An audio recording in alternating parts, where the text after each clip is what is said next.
Assalamualaikum warahmatullahi wabarakatuh. Selamat pagi, salam sejahtera untuk kita semua. Selamat datang di program diskusi mingguan kami. Saya Bahri.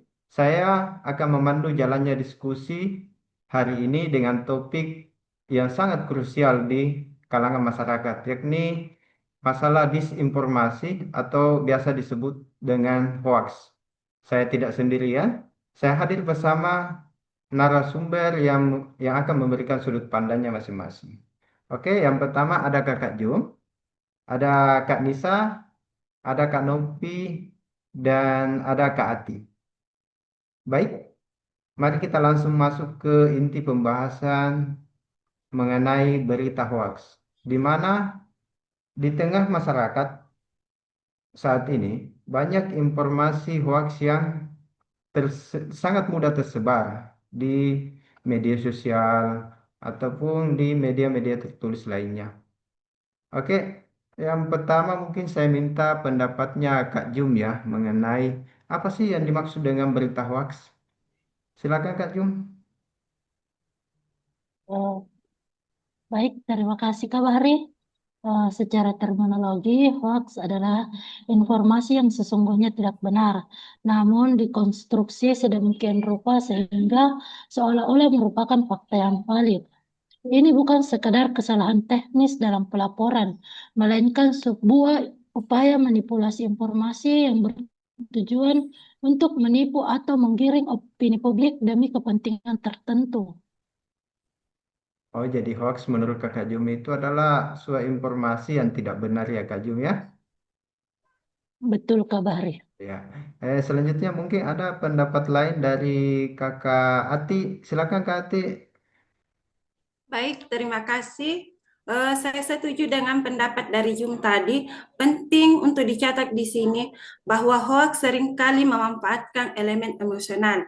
Ia sengaja dirancang untuk memicu reaksi cepat seperti rasa takut, rasa marah, bahkan kegembiraan yang berlebihan, sehingga nalar kritis membaca menjadi tumpul. Terima kasih.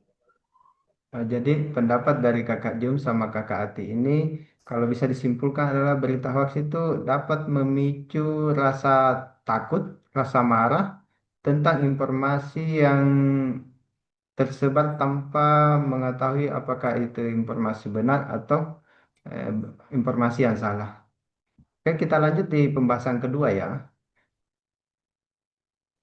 Jika kita melihat fenomena saat ini, sisi konsekuensinya, seberapa besar dampak yang ditimbulkan sih dari berita bohong ini? Mungkin ada pendapat dari Kanopi, silakan Kanopi. Baik Kak Bahri, di sini dampaknya itu sangat sistemik. Secara fisiologis, hoaks dapat menimbulkan keresahan dan ketakutan yang tidak berdasar di masyarakat. Dalam skala yang lebih luas, hal ini dapat memicu polarisasi sosial, memecah belah persatuan, bahkan dalam beberapa kasus ekstrim dapat berujung pada tindakan anarkis di lapangan. Oke, itu pendapat dari Kak Jum mengenai dampak dari penyebaran berita hoax. Ada pendapat lain dari Kak Nisa, silakan Kak Nisa. Baik, Kak Bahri, terima kasih atas kesempatannya. Jadi di sini saya menambahkan poin dari apa yang disampaikan oleh Kak Novita tadi. Ada juga dampak hukum yang serius mengenai penyebaran hoaks ini. Di Indonesia sendiri, penyebaran hoaks ini diatur dalam regulasi, misalnya Undang-Undang ITE. Nah, artinya baik pembuat berita maupun penyebar berita itu dikenakan sanksi pidana. Selain itu juga sanksi yang didapat oleh pembuat dan penyebar ini bisa jadi kredibilitas pribadinya maupun instansinya itu bisa tercoreng hanya karena satu berita yang tidak ada verifikasinya. Baik, mungkin dampaknya kedua narasumber sudah bisa kita tarik kesimpulan bahwa dampaknya bisa secara psikologis untuk pribadi penyebar hoax jika dia menyebarkan informasi tanpa memvalidasi kebenaran informasi tersebut. Oke, selanjutnya kita masuk ke apa sih sebenarnya penyebab terjadinya penyebaran hoax? Lantas apa yang terjadi atau apa akar permasalahan sehingga hoax begitu masif menyebar di ruang digital kita seperti media sosial? Mungkin ada pendapat dari Kak Atik tentang pandangan terjadinya penyebaran hoax? Baik, terima kasih. Menurut saya ada beberapa faktor utama yang menjadi akar permasalahan sehingga hoaks begitu masif menyebar di ruang digital kita. Faktor pertamanya yaitu rendahnya literasi media di kalangan masyarakat. Misalnya masih banyak pengguna internet yang hanya membaca berita tanpa mendalami isinya. Kemudian faktor yang kedua yaitu faktor bias informasi, di mana seseorang cenderung langsung percaya pada informasi yang mendukung keyakinan pribadi mereka, meskipun informasi tersebut belum tentu benar adanya. Ada Terima kasih. pendapat lain dari Kakak Ju mungkin tentang penyebab terjadinya penyebaran hoax? Iya Kak Bahri. Betul yang dikatakan oleh Kak Ati. Kita jangan lupa bahwa kecepatan distribusi informasi saat ini banyak orang yang berkeinginan menjadi orang pertama yang memberikan berita tanpa harus melihat kebenaran dari berita tersebut. Ya. Jadi penyebab Sekian Kak Bahri. terjadinya sebenarnya itu karena seseorang hanya membaca biasa judulnya ya tanpa mendalami apa isi dari berita tersebut ya. Betul. Eh, kita masuk di bagian upaya pencegahannya ya. Langkah konkret apa sih yang bisa kita lakukan agar masyarakat dapat pengetahuan, mendalami informasi yang diberikan sebelum menyebarkan ke eh, kalangan halayak yang luas. Mungkin ada pendapat dari Kakak Nis, upaya pencegahannya Kak Nis? Baik Kak Bahri, menurut saya langkah awal yang perlu dilakukan untuk mencegah penyebaran hoax ini yaitu melakukan verifikasi sumber informasi. Artinya kita harus memastikan terlebih dahulu dari mana berita tersebut berasal sebelum mempercayai atau menyebarkannya. Kita harus periksa kembali apakah informasi ini diterbitkan oleh media yang terpercaya dan memiliki kredibilitas yang baik. Nah, selain itu, jika misalnya informasi tersebut berkaitan dengan kebijakan pemerintah atau peraturan baru, bantuan sosial atau isu kesehatan misalnya, sebaiknya kita langsung mengeceknya ke situs-situs resmi. Seperti misalnya isu kesehatan, kita bisa akses di laman Kementerian Kesehatan. Begitu pula dengan kebijakan publik lainnya, bisa langsung dicek di laman instansi terkait. Gitu Kak Bahri. Oke. Ada pendapat lain dari Kakak Nopi? Baik Kak Bahri, di sini saya tambahkan sedikit pendapat dari Kak Nisa, bahwa kita perlu membiasakan diri untuk bersikap skeptis secara sehat. Jangan mudah terprovokasi oleh judul yang sensasional. Kita juga bisa memanfaatkan kanal-kanal pengecekan fakta atau portal resmi pemerintah untuk memastikan kebenaran sebuah isu sebelum membagikan ke orang lain.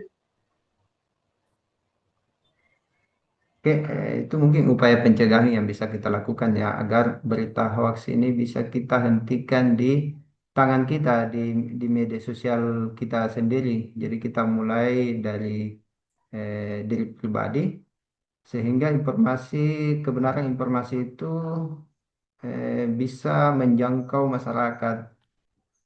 Mungkin selanjutnya kita masuk di implementasi dalam kehidupan sehari-hari. Apa sih sebenarnya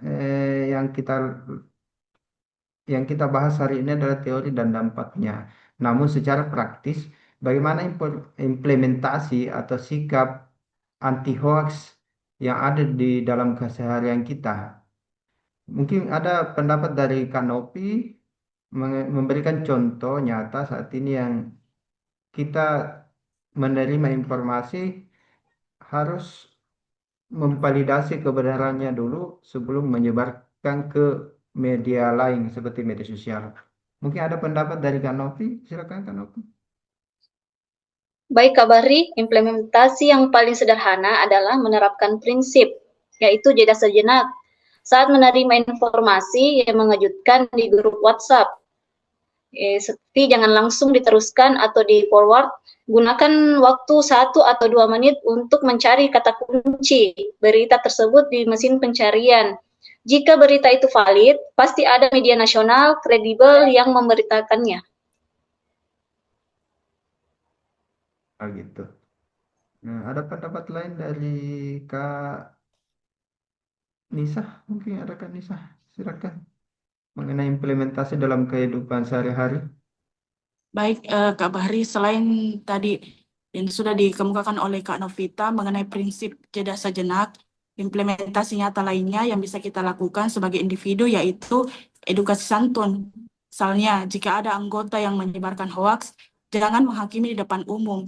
Hubungi secara personal, sampaikan bahwa berita yang disebarkan itu tidak benar dan belum ada di situs resmi. Ini adalah langkah untuk menjaga harmoni sekaligus meluruskan informasi yang beredar. Oh ya, oke. Ada pendapat lain dari Kak Ati mungkin mengenai implementasi dalam kehidupan sehari-hari. Terima kasih. Baik, saya akan menambahkan mengenai kurasi sumber. Dalam kehidupan sehari-hari, kita harus membersihkan lini masa media sosial kita. Seperti ikutilah akun-akun resmi lembaga pemerintah, pakar di bidangnya, atau kantor berita yang terverifikasi. Dengan begitu, algoritma media sosial kita akan lebih banyak menampilkan fakta daripada spekulasi. Oke, mungkin ada lagi Kak Jum, silakan Kak Jum untuk implementasi yang bisa kita lakukan dalam kehidupan sehari-hari Kak Jum. Ya, Kak Bahri, saya menambahkan satu lagi yaitu verifikasi visual. Sekarang banyak hoax berupa foto atau video yang dipotong. Nah, cara kita mengimplementasikannya, kita tidak boleh terlalu percaya pada caption yang ada. Kita bisa menggunakan fitur Google Lens di ponsel kita untuk melihat konteks asli dari gambar tersebut sebelum kita mempercayainya. Sekian, Kak Bahri. Oh begitu. Jadi kalau saya bisa simpulkan ada beberapa implementasi yang bisa kita lakukan. Ada dari Kak Novi tadi itu jeda sejenak. Jadi sebelum kita menyebarkan informasi itu kita berhenti dulu. Kita baca dulu kebenarannya baru kita bisa share. Kemudian ada dari pendapat dari Kak Nisa itu edukasi santun. Jadi kalau ada teman kita yang menyebarkan hoax, jangan langsung dihakimi tapi diberitahu bahwa oh berita itu sebenarnya belum ada kebenarannya atau belum tervalidasi kebenarannya. Kemudian ada pendapat dari Kak Samsuriati tadi mengenai kurasi sumber. Jadi sumber informasinya harus jelas dulu. Sumber informasi dari berita ini apakah langsung dari pihak terkait atau ada pihak-pihak lain yang sengaja membuat berita yang tidak benar. Kemudian ada dari Kak Jum ya. Ini ada mengenai verifikasi visual. Jadi kita harus menggunakan gadget kita secara baik atau secara sesuai fungsinya lah.